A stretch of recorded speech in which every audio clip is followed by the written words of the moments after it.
Guys, what's the most hurtful piece of advice you've ever gotten? Stop laughing at yourself on stage. Shut the fuck up, Dad. What do you know?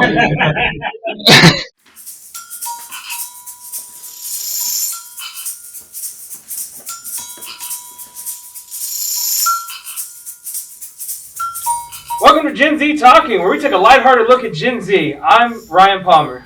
And I'm Preston Canavan. You can find Ryan and I on the Orlando comedy scene. Let's get into it. Do you believe in ghosts? Hell yeah, I believe in ghosts. They're real, man. Why? Because one time when I was like 5, I saw a door move, and like, That was real as hell. like who could have pushed it? It was a ghost. His house had bad foundation. Anyone else? When I was a kid, my favorite artist was Michael Jackson, and I was sleeping, and then I saw like some figure like moonwalking, and, and then I was like screaming, and my parents came out of my room and woke me up. But I still don't believe in ghosts. No, it was a ghost of Michael. He was in a little boy's room, man. That's where he'd be. That's my bad. I believe in ghosts because British people be so pale. Not gosh. Well, I think they just Because you don't have believe. varying levels of opacity. So do British people. Oh my god. I mean, like, can any of you guys like see ghosts? I know a lot of people say that they can't. I don't believe Yeah, are any of you guys liars? Have you ever seen an octopus? Stranger Things. All right. Guys, would you break up with someone who went to prison? How Hell tall nah. is he? In it for life, man. In it for life. Locked in. Locked in even if they're locked up. Locked up and locked in. That's the way I roll. I'd That's the way I probably roll. try to get locked up with them.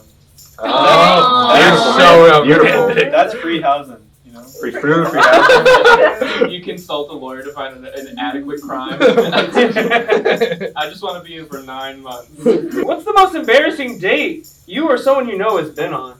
I went to a silent disco and I asked this girl out because I thought she was like cute and young, and then we went on a date and she wasn't young. How old how young was she? She was like 26. Oh my god, that's ancient. What? 26? Oh, oh my god, what are you doing there?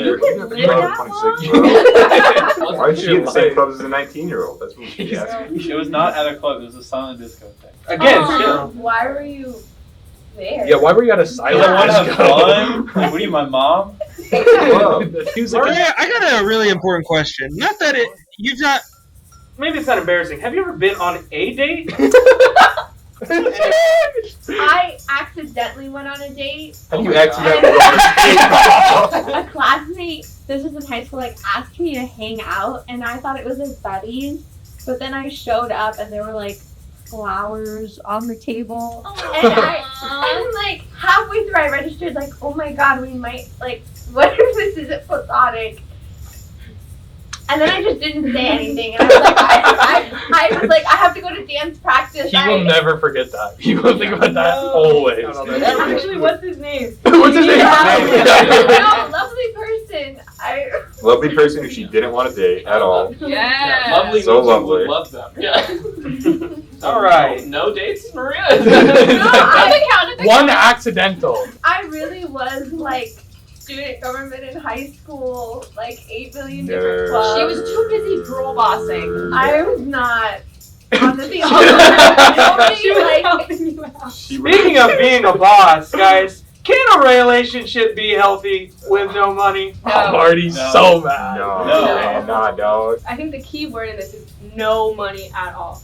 Like, you cannot be What did you living. say that? You can't. Ryan, can you repeat the question, please? For shame. Yes, I can. I'm so bad. Can a relationship be healthy with no money? No money. No money. None. You're None. like, So zero? I guess you can't be alive. That's not a part of the relationship. That's just part of living. You need money to live. exactly. It doesn't affect the relationship. Exactly. You can say that. Okay, I need lungs to breathe, but I don't need them in a relationship. Okay. I need for a lungs. relationship- Yeah, you for can't a have a relationship with no lungs. For a relationship to advance, you're moving into Well, like hey, we didn't say anything okay. about advancing. There's whether you believe in marriage or not, it's going to advance. Is it not? Do you get into a relationship to just break up within a month? Like, money is a very important part of like growing. Unfortunately, that's the sad reality. Like, very You guys important. love money. You're corporate shills. I don't need any cash. You literally just said they have more things to worry about than like if they have no money. So exactly, they can't put effort Yeah, into so, a like- relationship. They gotta focus on trying to But I'm just saying that could be separate. They could be separate. But No, they can't. What? No, they can't. Separate but equal. That argument's historically bad. Shane is crying and broke communist right now. Some people be like, Sage is just trying to say something. Sage, take it away. She ain't got no money. How's she gonna pay for my stuff? How's she gonna buy me a PS4? How's she gonna buy me a PS4? How's she gonna pay for my food? How's she gonna pay for the IV, the medical attention after I die on Monster? But that's on me. That's my problem. That's She don't your gotta problem. worry It's your about fault, that. man. Couple, like, you become one. No, I'm still independent. Hey, I don't need to be one. I don't need to be one. You're a team. You're two independent people. You guys need to be solid on your own. Unfortunately, financial stability is. Stop saying unfortunately. This is so important. Thank God being an adult is part of being an adult. Yeah. Guys, what's the weirdest compliment you've ever received? And how did you respond? There was this guy in my DM, and he was like, "Hey, like you're a ginger, that's so cool." And I was like, "Yeah, there's the war buds, like we're taking over the world." He's like, "I would love that. I would love to be enslaved to gingers and just bend to their every will." And I was like, "Okay." Why are you sharing our private messages with me? Anyone else been complimented weird? Like, you look cute for a short guy or something like that? Oh, classic. You're hot for being fat. That's a classic. That's a classic. Oh, I've heard a lot of like, you're hot for an Asian girl. Oh, this is awful. You're just the right amount of feminine. No. Oh my God, thank you. One girl said I looked like a raccoon, but she said she meant it in a cute way. Someone told me I was pretty for not being traditionally attractive.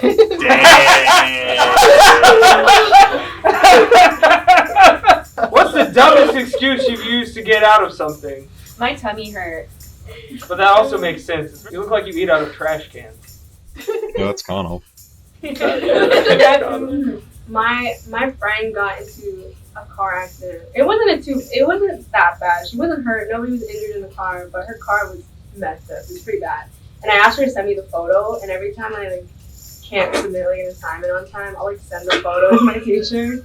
Like, sorry, this is what happened. Is it the same photo to the same teacher? No, I'm not stupid.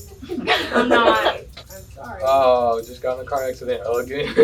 Yeah. Second 2 days in a row. Stop fixing that car. I just love this black monster. Everyone, what's the craziest thing you've gotten away with? I don't want to confess this because like I got away with it, but in Spanish class she gave us like jobs, and my job was attendance. So she'd have me go on her computer and do it, and then I would just flip to the grade tab and just keep excusing myself from assignments. I didn't do any work in that class all year. Guys, what's the most hurtful piece of advice you've ever gotten? Stop laughing at yourself on stage. Shut the fuck up, Dad. What do you know?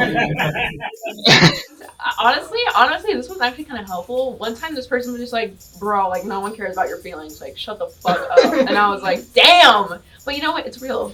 That was good to hear. Yeah, was that a therapist that gave you that advice? One of our guests brought an amusing activity for the group. Sage! Oh, it's beautiful. Brainrot is Saving America by Sage Smith. That's my name. So what is brain rot? So, it's typically like low quality content made on the internet, made for children, sometimes teenagers. It's viewed as disposable and worthless. You left the ad text here. Exactly, man. It's to show that, brain rot is kind of like this collective art form that we can all engage in. So anyone could add text there, really. I think that's beautiful. So you think what's good about it is anyone can do it? And it's exactly. It's beautiful. It's folk art, man. It's beautiful. Folk art. It's good because at first it's going to seem useless, but it actually holds genuine value, and it can tell us a lot about the society based around it. I just noticed the Skibbity toilet guy looks like Connell. He does look like Connell. That's why I like Connell. Dude, that's side by side. Think of these AI-generated cat videos that are very popular all over Instagram, YouTube, places like that. They're not, though. They're extremely popular. They get millions of views and thousands of likes. They can teach children the moral lessons. They can learn about stranger danger, bullying, and that thieving is wrong. Look at some of these cats. They're showing that the world is a harsh and cruel place, and that's how these kids got to learn this. Is through these cat videos. It's teaching them moral lessons because their parents aren't going to do this shit. These are all AI generated. Exactly. Yeah. No, there's no art to it. Exactly. I'm glad you get it, Ryan. I'm glad you get it. Nah, this isn't one prompt at a time though. These take editing. Exactly. This is like So it says a lot about society because, like any good art, it's going to reflect the culture around it. If you look at YouTube Poop back from like 2007, it had a lot of like Mario and Sonic and guys like that in there. That was kind of showing these these millennials, Ryan, like you you guys are making this. You're using clip art. And it was showing their nostalgia for these franchises that they love so much. What's the cheese supposed to be? It's SpongeBob. Got it. If you can contrast this with Skibidi Toilet, it's a more recent show. But the creator of that, he's a late Zoomer, but he makes it in a Source Filmmaker, which is kind of a reference to the Gary's Mod Source Filmmaker videos from the early 2010s. That he undoubtedly watched a lot of those, and this is kind of his way to pay tribute to those. So brain rot, it can unite and connect us. It's not, like I said, it's not a new phenomenon. There's a lot of animosity between Gen Z, Millennials, Gen Alpha, as I think we've all seen here today. But really, all of this stuff can kind of unite us. It can bring us together through this low-quality, humorous content. We all see that maybe we're not so different after all. You ever take the autism test, Sage? So you see, in conclusion, I think the brain rot can provide powerful moral lessons. It reflects the values of the culture which made it, and it can unite people across generations. Is that supposed to be Subway Surfers? That is supposed to be Subway Surfers. All right, so what do you got? Can brain rot provide us with valuable moral lessons? There's a reason why so many countries hate America, and this is it. This is a big one. It does say a lot about America, but it's all negative. Yeah, but it is nonetheless. I think that because kids are learning a lot. Lesson. This provide moral, powerful lessons, but not because of AI, not because of what it's. Well, it's the medium is the message. Sage, I think it does. Yeah. Sage, because it makes time.